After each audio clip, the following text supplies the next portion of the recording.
First, we'll start with what the NEOGEO is. It refers to a 1990 video game console for use in arcades and at home, as well as to the name of the system itself.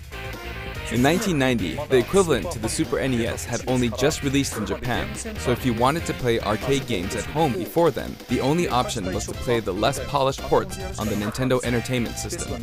However, with the NEOGEO system, you could play the arcade versions of games at home with no drop in quality. 1990 was right around the year that I started working for a game company. Back then, Japan had rental services for arcade games. In other words, you could go to a rental store, rent an arcade game, take it home, and play it. After that, they were sold for home use, but a single game would cost about 30,000 yen. That's expensive.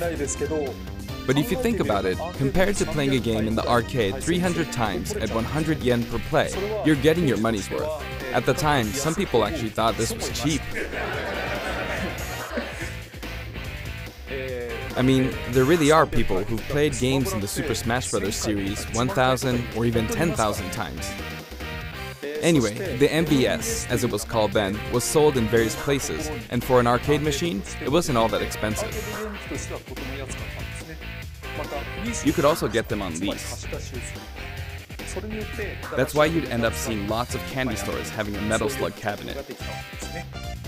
The home version of the NEOGEO came with this controller. Can you see? It has 4 buttons. And this is the actual console itself. Here is the reset button, and here you slot in the big game cartridges. This is the NEOGEO? Just kidding.